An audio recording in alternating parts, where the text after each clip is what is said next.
Ukipewa zawadi kutoka kwa Mungu, kitu cha kwanza na point ya kwanza ambayo Mungu anailenga, kukuvua utu wa kale na kukuvalisha utu mpya, kwa makusudi ya mapenzi yake yaweze kutimia. Haitaki niangalie mazingira ninayoyapitia, hata kama yana maumivu kiasi gani, bali inatakiwa nivumilie ili niendane sambamba na baraka za Mungu alizoziahidi kupitia maandiko matakatifu.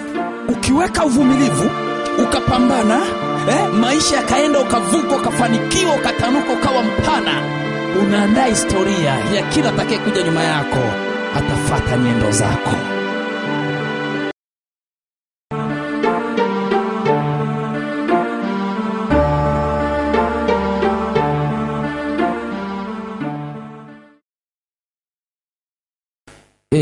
Bwana Yesu, najiunganisha na madhabahu ya mbinguni kwa ajili ya somo litakalotutoa mahali tulipo tuweze kwenda ngambo nyingine ya ushindi. Amen. Andika message inasema, naitamani sana karama ya uvumilivu. Naitamani sana karama ya uvumilivu. Naomba kanisa zima mnisikilize. Hapa kunao maneno matatu katika hii message ya leo. Kuna neno la kwanza ni natamani, sawa? Neno la pili karama, neno la tatu uvumilivu. Hapa kila neno lina tafsiri yake. Kila neno lina tafsiri yake tofauti na mwenzake. Kwa hiyo haya maneno matatu ndio yameunganisha message ya leo kusema kwamba naitamani sana karama ya uvumilivu.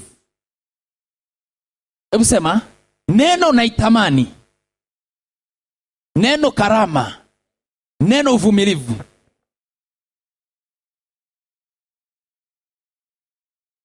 Kila neno linajitegemea. Nisikilize kwanza. Kutamani ni hali fulani inayoandaa mazingira ya tendo kutokea. Kwa usemi mwingine, tunaweza kusema kutamani ni kama maandalizi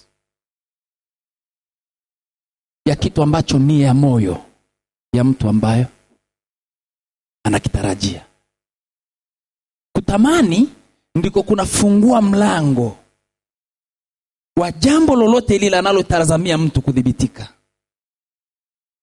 Huwezi ukaja tu pap, mtumishi niombe nipone, bila kuwepo ndani mwako na kutamani. Unaweza ukasikia mtumishi anaponya watu, lakini kama ndani mwako haujatamani uponyaji, huwezi chukua hatua ya kwenda. Unaweza ukawa na wewe upo hapa kanisani, unaona Mungu anavyotenda kazi, lakini kama haujatamani ndani mwako mabadiliko, watabadilika wenzako, wewe utabaki vile, lakini kumbuka upo katika uwepo wa Mungu.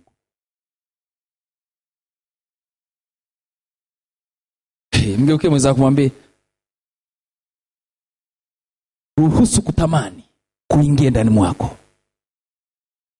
Katika message ya leo kuna maneno makuu matatu yaliyobeba message mkato. Kabla ya kuendelea, inatakiwa nipate ufafanuzi wa maneno haya ili ufahamu wangu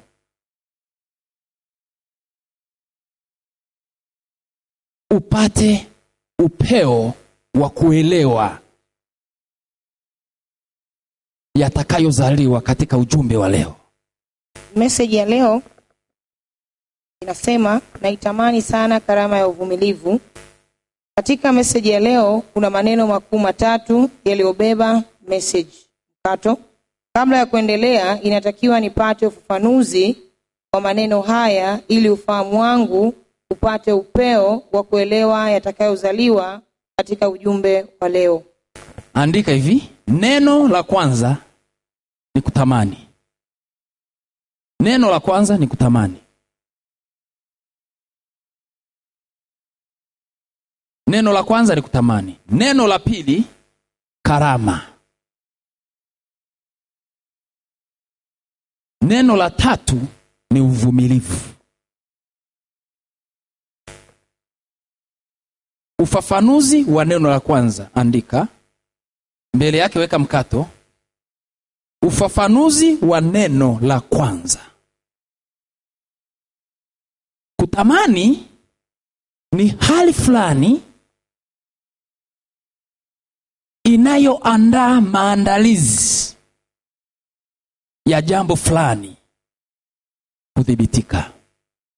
Weka mkato, andika. Kwa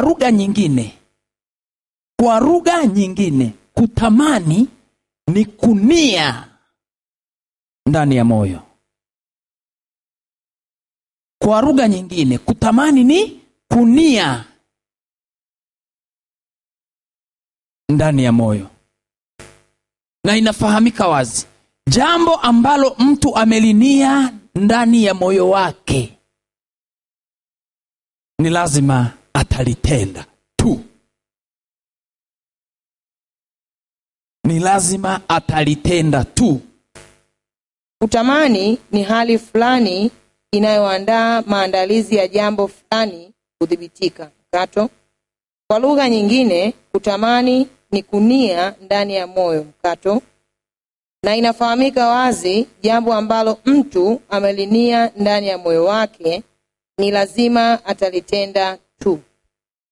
Ufafanuzi wa neno karama.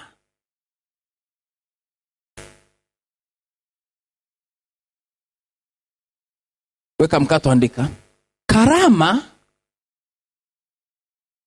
ni zawadi.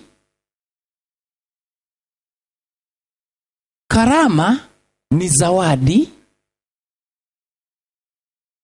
au ni kipawa. Karama ni zawadi au ni kipawa anachokiachilia Mungu juu ya mtu. Karama ni zawadi au kipawa anachokiachilia Mungu juu ya mtu.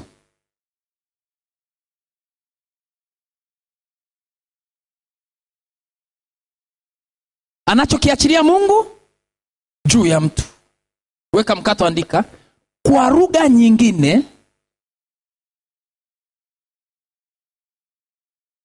nyingine, karama ni neema. Karama ni neema inayotoka kwa Mungu na kuyavaa maisha ya mtu. Kwa lugha nyingine, karama ni neema inayotoka kwa Mungu na kuyavaa maisha ya mtu bila kutazama mazingira yake yalivyo. Bila kutazama mazingira yake yalivyo. Ufafanuzi wa neno karama. Mkato. Karama ni zawadi au ni kipawa anachokiachilia Mungu juu ya mtu. Mkato. Kwa lugha nyingine, karama ni neema inayotoka kwa Mungu na kuyavaa maisha ya mtu bila kutazama mazingira ya huyo mtu yalivyo. Bila kutazama mazingira ya huyo mtu yalivyo. Mfano, Babji hakustahili kuwa mtumishi mwenye nguvu kubwa ya Mungu, kwa sababu alikuwa mvuta bangi, alikuwa muhuni, alikuwa mzinzi, alikuwa ni mtu ambaye hathaminiki katika jamii. Lakini kwa sababu ya neema ya Mungu imevaa maisha yake, ikayabadilisha. Utu wa kale ukaondoka, ukavalishwa utu upya. Ndio maana leo ana uwezo wa kusimama na kufanya mambo makubwa sana kwenye uwepo wa Mungu. Kwa hiyo karama inapokuja kwa mtu,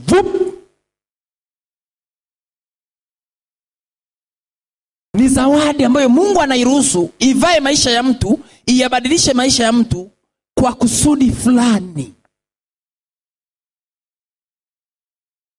Kuna aina nyingi sana za karama. Hata kula chakula ni karama pia. Kuna aina nyingi sana za karama. Hata kucheka ni karama pia. Bwana Yesu asifiwe sana. Hata kutoa ni karama pia. Kuomba ni karama pia. Ziko aina nyingi sana za karama. Lakini lazima tufahamu karama ni zawadi inayotoka kwa Mungu au ni kipawa cha nani? Cha Mungu juu ya maisha ya mtu. Vile vile ni neema inayotoka kwa Mungu kuyavaa maisha ya mtu bila kutazama mazingira ya huyo mtu yalivyo.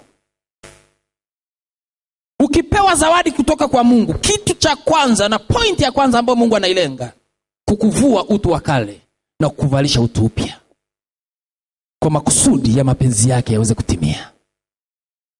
Amani iwe pamoja nanyi. Tafsiri ya neno uvumilivu.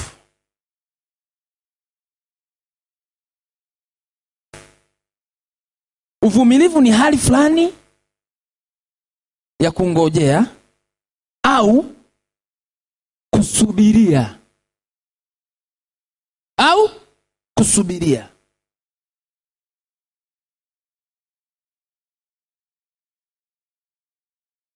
Vile vile ni subira. Uvumilivu ni hali fulani ya kungojea au kusubiria. Vile vile ni subira. Vile vile ni subira. Haya, andika sasa chini yake, andika pointi nyingine. Andika pointi nyingine. Uvumilivu ni karama yenye msingi wa imani kubwa ndani yake. Uvumilivu ni karama yenye msingi wa imani kubwa ndani yake. Imani za Wakristo waamini zimejeruhika kwa sababu ya kukosa hali ya uvumilivu katika maisha yao. Hii ni picha wazi. Mtu wa aina hii hawezi mcha Mungu katika roho na kweli.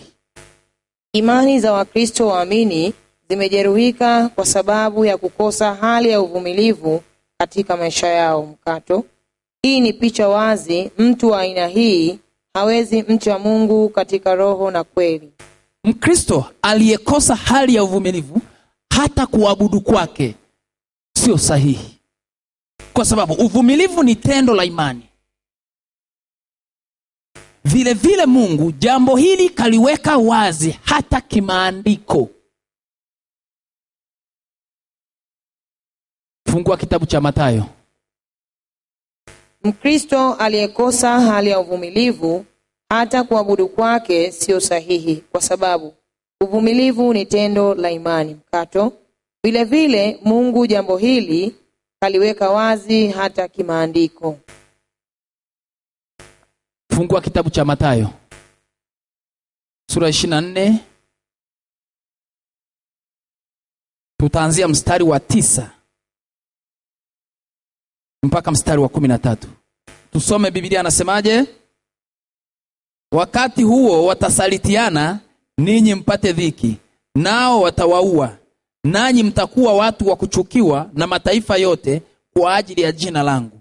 Ndipo wengi watakapojikwaa, nao watasalitiana na kuchukiana, na manabii wengi wa uongo watatokea na kudanganya wengi.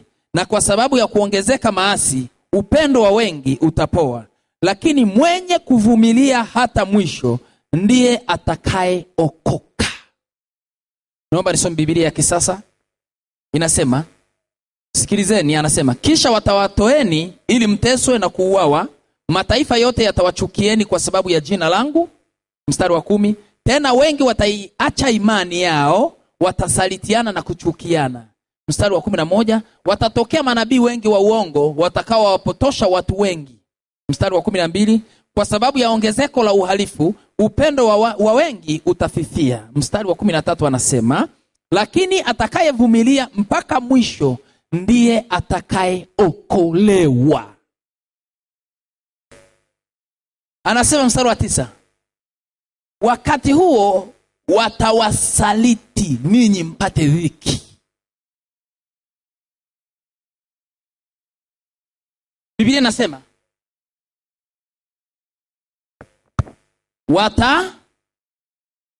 watawasaliti mpate dhiki. Biblia imefunua wazi. Amesema tutasalitiwa ili tupate nini? Dhiki. Maana yake nini? Yule unayemtegemea atakuwa wa kwanza kukujeruhi. Yule usiyemtarajia atakuwa wa kwanza kukujeruhi, ili kipawa cha Mungu ndani yako kipoteze mwelekeo. Ndio maana Biblia ikasema ole wake akamtegemea mwanadamu na kumfanya kinga. Leo hii ukiwa katika mkusanyiko wa watu, hata wakakusikia unaongea na simu, Bwana Yesu asifiwe, na kuambia hivi, ile waliokuzunguka wote kwanza watageuka kukuangalia. Hiyo ndio picha ya kwanza. Watageuka kwa nani anasema Bwana asifiwe. Kinachofuata, hila zinaanza kujengeka kuhusu wewe. Na hila zaweza kujengeka waziwazi, lakini Biblia inatuambia tuvumilie. Si kwamba mateso hatutayapitia, ila mateso tutayapitia, lakini msingi wa ushindi wetu upo ndani ya tendo la uvumilivu. Hebu sema, msingi wa maisha yangu ya ushindi upo ndani ya tendo la uvumilivu. Andika hiyo point kwenye mabano. Msingi wa maisha yangu ya ushindi upo ndani ya tendo la uvumilivu. Atakayevumilia tabu anayoipitia, matunda ya haki atayala. Angalizo. Mmesikia? Tutabarikiwa kulingana na viwango vya imani yetu jinsi vinavyoongezeka, ili tuweze kutawala mafanikio. Nitabarikiwa kulingana na kiwango cha imani yangu jinsi inavyokuwa, ili niweze kuitawala mafanikio hayo, yasije yakanijeruhi nikaukosa uso wa Mungu. Nitabarikiwa kulingana na kiwango cha imani yangu inavyokuwa, ili mafanikio yakija yasije yakanitoa kwenye uwepo wa Mungu. Jinsi imani zetu zinavyozidi kukua, ndivyo Mungu atuwekee baraka zetu ziendane na imani yetu za kiroho. Tutakuwa na nguvu ya kutawala mafanikio. Muamini akikosa uvumilivu ndani ya moyo wake, hawezi kutoa maamuzi sahihi katika kile ambacho anakinia kukifanya. Muamini akikosa uvumilivu ndani ya moyo wake, hawezi kutoa maamuzi sahihi katika kile ambacho anakinia kukifanya. Bali, weka mkata, andika, bali atakuwa ni mtu wa kujikatisha tamaa mwenyewe. Ndio maana Biblia jambo hili imelifunua pia kwa undani. Warumi sura ya 14 mstari wa 23. Lakini aliye na shaka kama akila amehukumiwa kuwa ana hatia, kwa maana hakula kwa imani, na kila tendo lisilotoka katika imani ni dhambi. Lakini na kila aliyekosa uvumilivu, maana yake kila tendo atakalotenda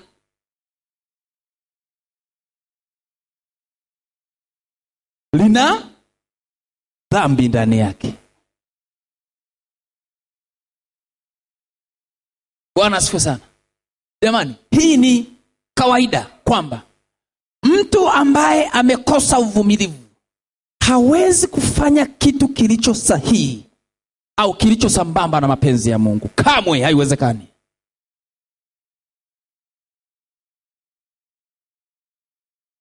Ukishakosa uvumilivu, lazima nia ya moyo wako igeuke. Nia ya moyo wako ikigeuka, inapoteza kitu cha kwanza, inapoteza mwelekeo wa imani. Sasa unakuwa ni mtu unayehaha. Unafahamu mtu anayehaha? Anayetapatapa kama mtu ambaye amedondoka kwenye maji, alafu hajui kuogelea. Ile kupiga hivi, kutapatapa ndio kuhaha. Amani ukwenu. Ni sawa na muamini ambaye ni mgonjwa, ameombewa, lakini ndani mwake kakosa hali ya uvumilivu kungojea Bwana ashushe uponyaji kwake. Huyo mtu hawezi pona milele. Bwana asifiwe sana. Lazima tufahamu kwamba wakati nasema Baba katika jina la Yesu Kristo, kuna mambo mawili. Kitu cha kwanza, kuna kusikia nani anaita. Kitu cha pili, kuna anataka nini.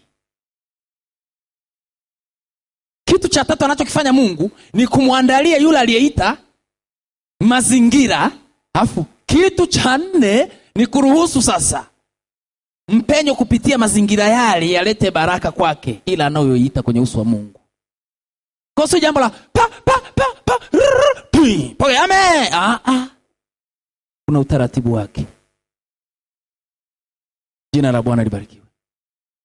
Tunahitaji uvumilivu katika maisha yetu ya kiroho, kwa sababu hata katika hali ya kawaida jambo lolote linahitaji subira, linahitaji kuvumilia, kwa sababu lina taratibu zake. Mfano, nisikilizeni mfano. Nimetamani kuendesha gari. Maana yake ni nia ya moyo wangu imetamani kuendesha gari, lakini kumbuka sijajua kuendesha bado, ila natamani kuendesha gari.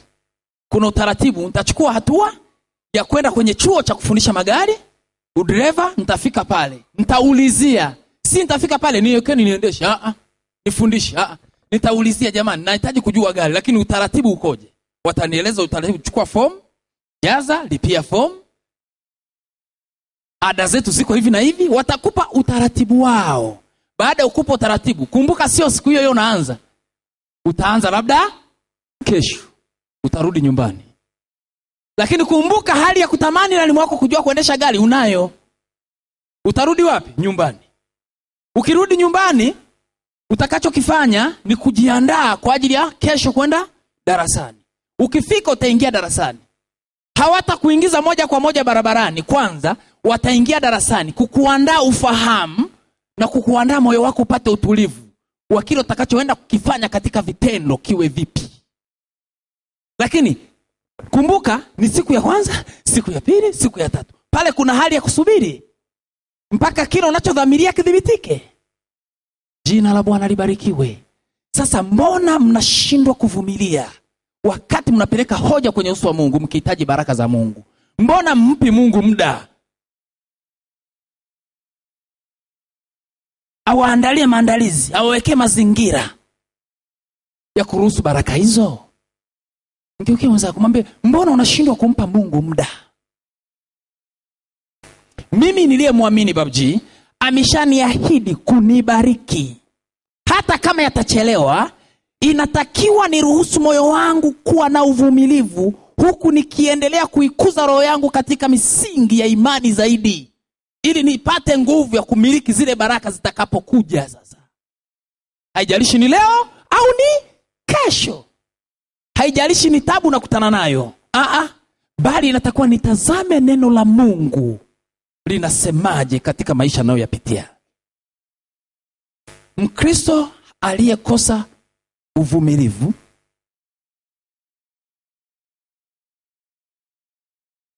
kamwe, andika kamwe, maana yake never, kamwe hawezi fanikiwa katika maisha yake yote. Atakuwa ni mtu atakayeishi kwa tabu mwanzo mpaka mwisho wa safari yake. Hapa inabidi nifahamu, nililokusudiwa na Mungu kulipitia nitalipitia tu, ili maandiko yatimizwe katika maisha yangu. Hapa inabidi nifahamu, nililokusudiwa na Mungu kulipitia nitalipitia tu, ili maandiko yatimizwe katika maisha yangu. Haleluya. Bwana asifiwe sana. Uvumilivu unaandaa historia ya maisha yako kwa vizazi vinavyokuja. Sasa juu ya hili inategemea. Aliyekosa uvumilivu anaandaa historia ya maisha yake kwa vizazi vyake vinavyokuja nyuma. Vinajifunza namna alivyocheza maisha akamshinda. Amani ukweli.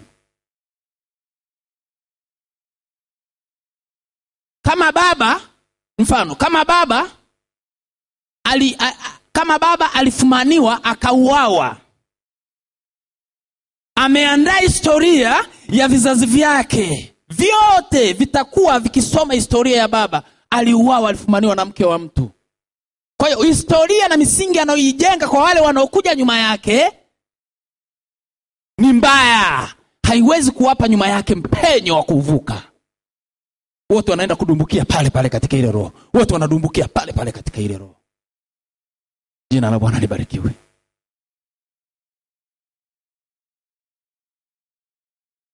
Unapovumilia, unaandaa historia itakayowaimarisha wanayokuja nyuma yako. Utasikia mtoto atasema, baba yangu alikuwa mpambanaji.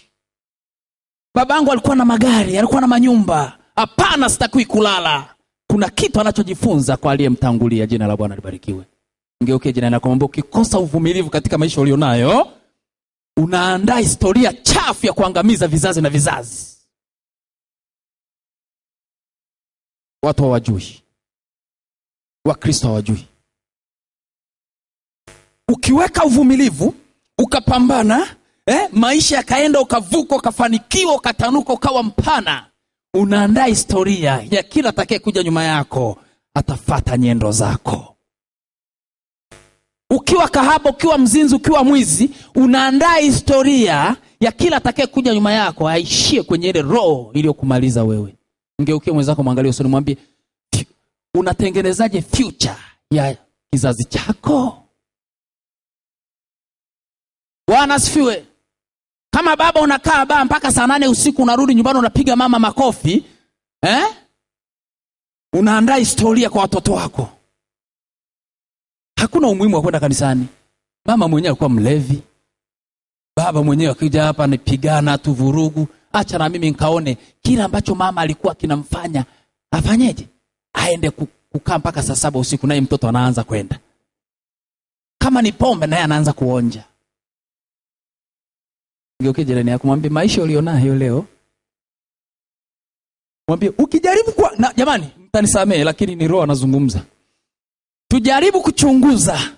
Wewe mwenyewe unajijua na unajua familia yako. Tazama msingi wa mzazi wako. Kama mzazi wako alikuwa anamiliki gari enzi za uhai wake, alikuwa ni kiongozi, na wewe utakuwa kiongozi na utamiliki magari. Kama mzazi wako alikuwa ni kamuyaya,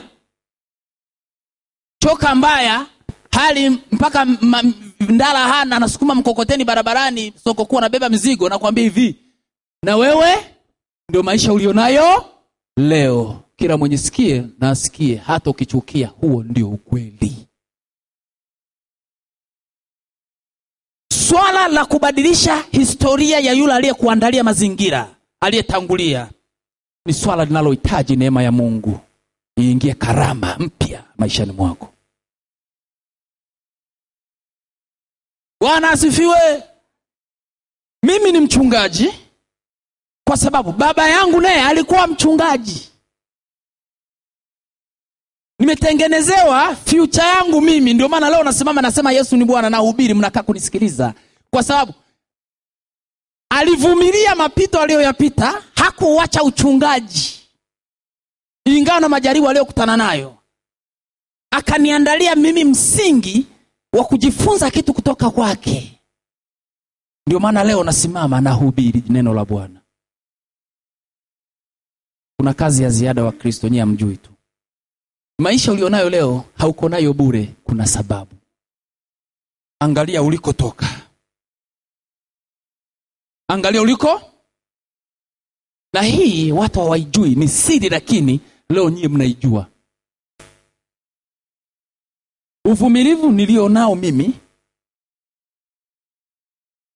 ndio unaoandaa historia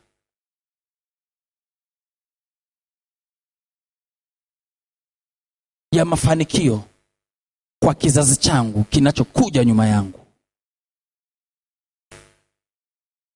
Juu ya hili inategemea.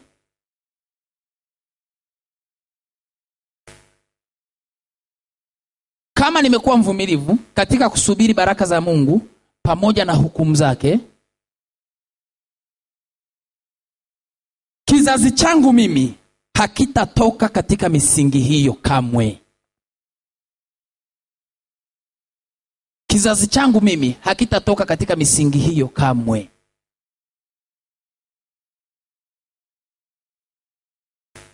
Kizazi hicho hakitatoka katika misingi hiyo kamwe. Weka mkata, andika, zaidi itakuwa ni kizazi chenye kutoa misaada kwa wengine. Yesu Kristo tusaidie roho ya uvumilivu, karama ya uvumilivu. Uvumilivu nilionao mimi ndio unaoandaa historia ya mafanikio kwa kizazi changu kinachokuja nyuma yangu. Mkato. Juu ya hili inategemea kama nimekuwa mvumilivu katika kusubiri baraka za Mungu pamoja na hukumu zake. Kizazi changu mimi hakitatoka katika misingi hiyo kamwe. Mkato. Zaidi kitakuwa ni kizazi chenye kutoa misaada kwa wengine. Mungu nisaidie. Nikiwa muamini niliyekosa hali ya uvumilivu, kizazi changu nakiandalia historia ya kushindwa.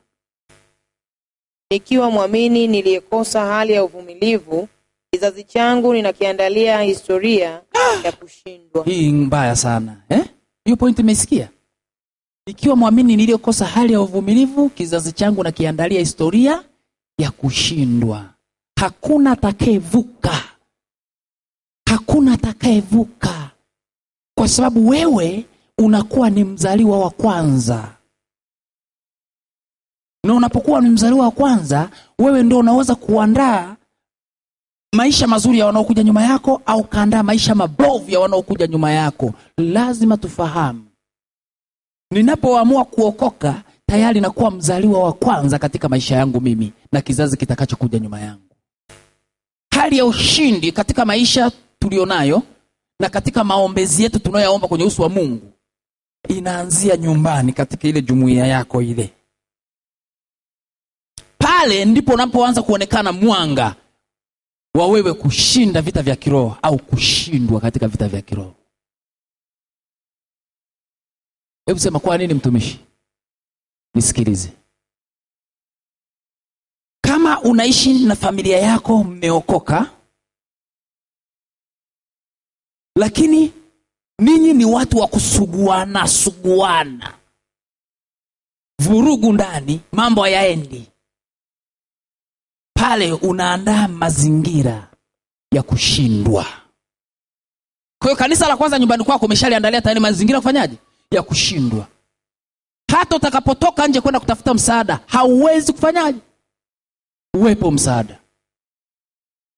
Lakini utakapoandaa mazingira nyumbani kwako, ukapatawala, ukapakontrol vizuri, ukapamiliki, nakwambia hivi, ukitoka nje wewe utakuwa ni mtu kuweka mkono mfukoni. Watu wanaona unanenepa tu, unatanuka tu, unaongezeka, kwa sababu kule kwenye shina umepaseti. Siku zote ukiwakuta watu wanaotaabika na kuhangaika, ni wale ambao wameshindwa ndani kupamiliki. Ikimaanisha ile jumuiya unaoishi nayo, kuimiliki, kuitawala. Ukiona unaishi na ile jumuiya alafu wewe ni kichwa, lakini ile jumuiya haieleweki, haikuelewi, iko vurugu, watoto hivi, mama hivi, baba hivi, jua bado utawala wako katika roho ni mdogo. Sasa jiendeleze roho yako kwanza, imlingane Mungu. Utakaporudi utarudi katika hekima ya kimungu, kule kote utakunyoosha. Bila hivyo unatengeneza kizazi cha uharibifu kuanzia kwenye kanisa la kwanza la nyumbani mwako. Na siku zote watu huwa walionagi jambo hilo ni la maana. Sasa unaweza kukuta baba amekaa na mtoto, pale wanapiga ndombolo ya solo, mtoto anakata mauno mpaka anapiga kichikichi, anafunga mpaka kango kwa anakatika mbele ya baba. Baba anasema, mwanangu anajua kucheza. Pale unaandaa kizazi cha kikahaba. Unaandaa kizazi cha kikahaba, tena kikahaba, ukahaba sugu mpaka wa kujiuza. Kesho kutwa mtoto akishafikia miaka 18, 19 aendi tena shule, anaruka ukuta anaenda disco. Kesho kutwa utamkuta mtoto ameshaanza kuchukuliwa na madansa na nini, anaonekana kwenye TV anakata mauno. Kesho kutwa mtoto amekuwa kahaba mbwa. Alafu unasema mtoto wangu amelogwa, mtoto wangu ametupiwa jini. Na kuambia hivi, ulishindwa kuliandaa kanisa la kwanza la nyumbani mwako kabla hujatoka nje. Rudi chini, tengeneza, vumilia madhaifu yao, vumilia madhaifu yao. Weka kanisa la kwanza katika misingi ya kumheshimu Mungu. Unatengeneza kizazi kitakachokuwa mfano katika jamii baada yako wewe. Haitakiwi niangalie mazingira ninayoyapitia, andika. Haitakiwi niangalie mazingira ninayoyapitia hata kama yana maumivu kiasi gani. Haitakiwi niangalie mazingira ninayoyapitia hata kama yana maumivu kiasi gani.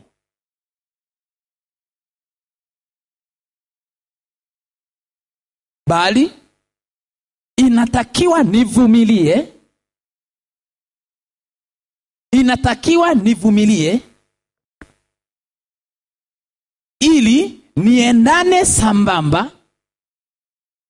Bali inatakiwa nivumilie ili niendane sambamba na baraka za Mungu alizoziahidi kupitia maandiko matakatifu. Bali niendane sambamba na baraka za Mungu alizoziahidi kupitia maandiko matakatifu. Haitakiwi niangalie mazingira ninayoyapitia hata kama yana maumivu kiasi gani. Bali inatakiwa nivumilie ili niendane sambamba na baraka za Mungu alizoziahidi kupitia maandiko matakatifu. Andika hivi, weka mkato, andika hata Biblia kuna kitu imegusia. Hata Biblia kuna kitu imegusia. Katika Waebrania sura ya 11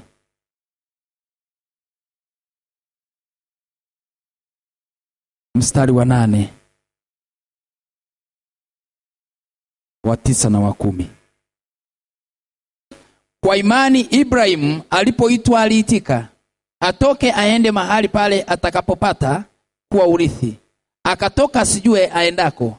Kwa imani alikaa ugenini katika ile nchi ya ahadi, kama katika nchi isiyo yake, akikaa katika hema pamoja na Isaka na Yakobo, warithi pamoja naye wa ahadi ile. Maana alikuwa akiutazamia mji wenye misingi, ambao mwenye kuubuni na kuujenga ni Mungu. Bwana asifiwe sana. Naomba nisome Biblia ya kisasa, inasema Kwa imani Abraham alimtii Mungu alipoitwa aende katika nchi ambayo Mungu angewapa iwe yake. Ingawa hakujua alikokuwa anakwenda, Abraham alihama. Mstari wa 9. Kwa imani aliishi kama mgeni katika nchi aliyoahidiwa na Mungu. Aliishi huko katika hema kama walivyoishi Isaka na Yakobo, ambao pia walishiriki ahadi ile ile. Mstari wa 10. Maana Abraham alikuwa akingojea mji wenye misingi imara, mji ambao Mungu mwenyewe ndiye fundi aliyeubuni na kuujenga. Maana yake nini? Wakati Mungu anamhamisha Abraham, alikuwa bado hajamwekea mazingira, bali mazingira ya Abraham katika nchi aliyoambiwa aende yalitengenezwa wakati akiwa mle ndani. Ndio maana Biblia inasema alingojea ule mji ambao Mungu alimwahidi na kuubuni, mji wa Mungu. Bwana asifiwe sana. Kwa hiyo lazima tufahamu kitu kimoja, kwamba wakati Mungu anakukusudia, anairuhusu neema ya wokovu kwako, maana yake kwa uvumilivu wako wewe kuna baraka itakayoambatana na wewe katika neema ile ya wokovu.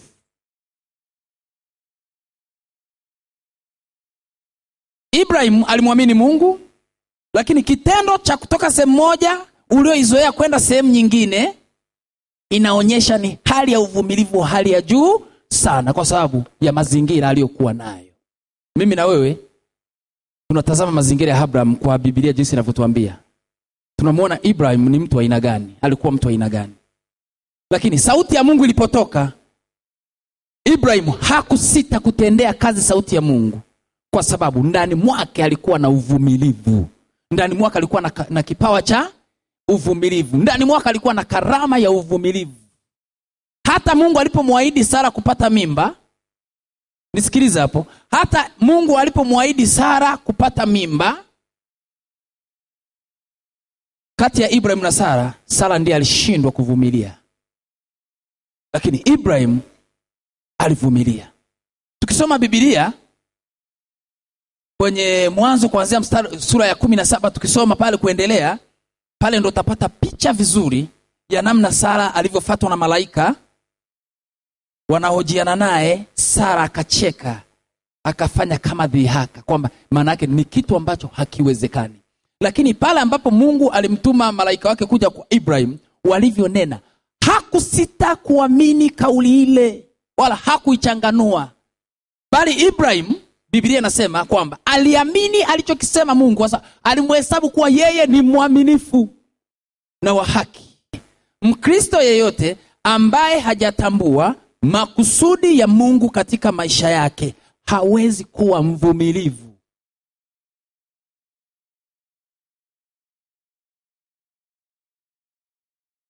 Weka mkato, andika.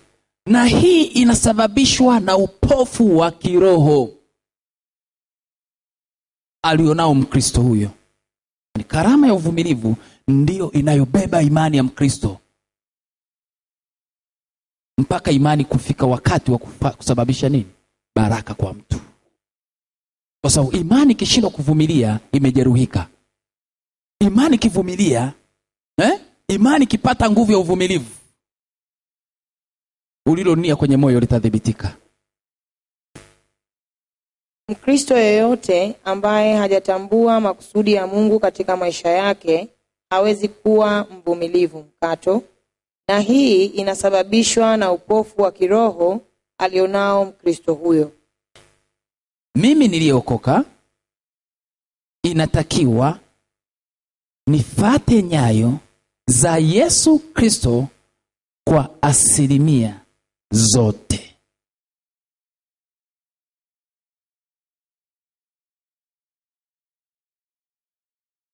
Weka mkatandika, kwa sababu Yesu Kristo hakushindwa katika mazingira yote. Kwa sababu Yesu Kristo hakushindwa katika mazingira yote, ingawa alijaribiwa na alipata maumivu, kwa sababu alikuwa amevaa mwili wa damu na nyama. Ingawa alijaribiwa na kupata maumivu, kwa sababu alikuwa amevaa mwili wa damu na nyama.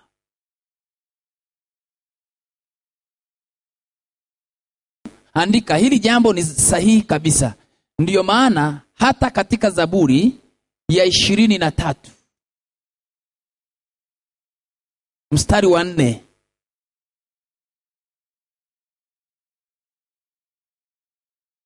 inathibitisha, naam, nijapopita kati ya bonde la uvuli wa mauti, sitaogopa mabaya, kwa maana wewe upo pamoja nami, gongo lako na fimbo yako vyanifariji. Biblia nyingine inasema, nijapopita katika bonde la giza kuu la kifo, sitaogopa hatari yoyote, maana wewe Mwenyezi Mungu u pamoja nami, gongo lako na fimbo yako vyanilinda. Lakini kumbuka Biblia inasema nijapopita, lakini Biblia haisemi nijapoishi, sawa, katika bonde. Biblia inasema wazi kwamba nijapopita katika bonde la uvuli wa mauti, nijapopita katika bonde la giza nene, nijapopita katika majaribu. Biblia haisemi nijapoishi katika majaribu au katika bonde la uvuli wa mauti. Maana yake nini? Nijapopita ni kitendo ambacho kinachoendelea, sio kitendo cha kuishi pale, kumiliki. Ni kitendo cha kupita, kuvuka kwenda hatua nyingine. Baraka zetu ziko pale pale mahali changamoto zetu zilipo. Ndio maana Biblia inasema nilipo dhaifu ndipo nilipo na nguvu. Jina la Bwana libarikiwe. Sasa watu wengi baraka zao huziachia pale ambako ugumu umeanza, shida huku hili. Kumbe pale ndipo Mungu amepakusudia, ndio bonde la uvuli wa mauti pale. Maana yake unapitia katika lile bonde, ni sawa na dhahabu inaingizwa kwenye moto. Kabla dhahabu haijapita kwenye moto, haiwezi kuonekana ya maana hata katika macho ya watu wanaoitamani sana. Lakini dhahabu itakapopita kwenye moto, ndipo itaonekana ni kitu cha thamani na kinachonunuliwa kwa pesa ndefu sana. Jina la Bwana libarikiwe. Haitakiwi niogope changamoto yoyote ninayoipitia,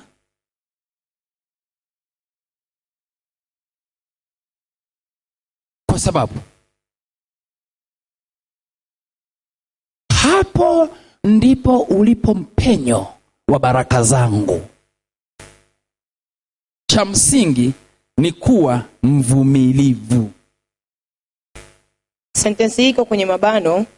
Haitakiwi niogope changamoto yoyote ninayoipitia kato, kwa sababu hapo ndipo ulipo mpenyo wa baraka zangu. Cha msingi ni kuwa mvumilivu.